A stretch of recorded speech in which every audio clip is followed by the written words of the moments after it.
അപ്പോൾ പ്രിയപ്പെട്ടവരെ, രാഹുൽ മാങ്കൂട്ടത്തിനെതിരായ ലൈംഗിക അതിക്രമ കേസിൽ എഫ്ഐആറിന്റെ പകർപ്പ് റിപ്പോർട്ടുണ്ട്.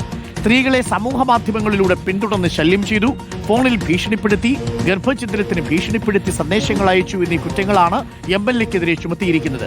എഫ്ഐആർ കോടതിയിൽ സമർപ്പിച്ചിട്ടുണ്ട്. കേസിൽ പരമാവധി തെളിവുകൾ ശേഖരിക്കാനാണ് അന്വേഷണ സംഘത്തിന്റെ ശ്രമം.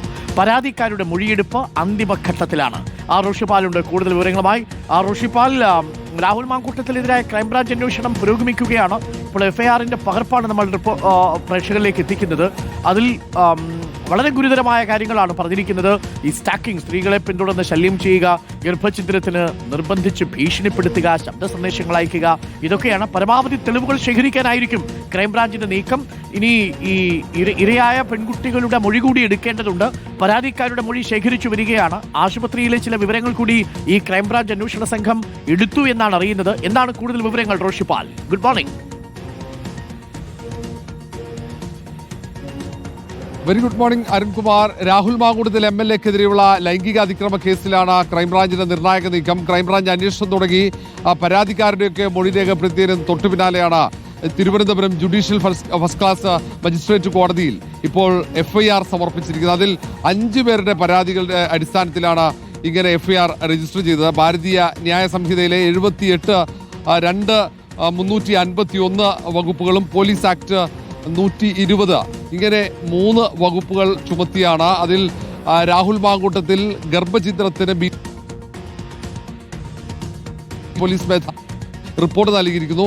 നിയമവിരുദ്ധമായി ഗർഭഛിദ്രത്തിന് ഭീഷണിപ്പെടുത്തി പ്രേരിപ്പിച്ചു എന്ന കുറ്റം ചുമത്തണം എന്ന ആവശ്യമുണ്ടായിരുന്നു ബാലാവകാശ കമ്മീഷൻ നൽകിയ പരാതിയിൽ. ആ പരാതി സംസ്ഥാന പോലീസ് മേധാവിക്ക് കൈമാറുകയും ചെയ്തിരുന്നു. അതിന്റെ അടിസ്ഥാനത്തിലാണ് സംസ്ഥാന പോലീസ് മേധാവി ADGP ക്രൈംബ്രാഞ്ചിന് കേസ് അന്വേഷണം നടത്താനും കേസെടുക്കാനുള്ള നിർദ്ദേശം നൽകിയത്.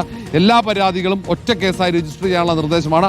അതിന്റെ അടിസ്ഥാനത്തിലാണ് മുതിർന്ന പോലീസ് ഉദ്യോഗസ്ഥന്മാരുടെ നേതൃത്വത്തിലുള്ള സംഘം തന്നെ ഇത് അന്വേഷിക്കുന്നത്. അന്വേഷണം മുന്നോട്ട് പോകുന്നു. പരമാവധി തെളിവുകൾ ശേഖരിക്കാനുള്ള നിർദ്ദേശമുണ്ട്. അതിന്റെ അടിസ്ഥാനത്തിൽ ഒരു ഭാഗത്ത് തെളിവുകൾ ശേഖരിക്കുന്നു.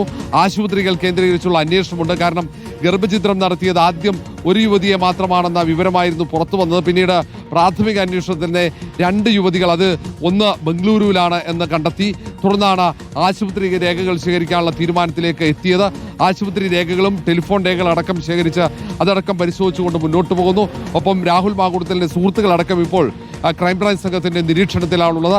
ഏറ്റവും ഒടുവിൽ ഇരകളുടെ അടക്കം മൊഴി രേഖപ്പെടുത്തിയതിനു ശേഷം രാഹുൽ മാങ്കൂട്ടത്തെ ചോദ്യം ചെയ്യാൻ വിളിപ്പിക്കുമെന്നാണ് അറിയാൻ കഴിയുന്നത്. അരുൺകുമാർ, റോഷിയാണ് വിവരങ്ങൾ നൽകിയത്. അന്വേഷണം പുരോഗമിക്കുകയാണ്.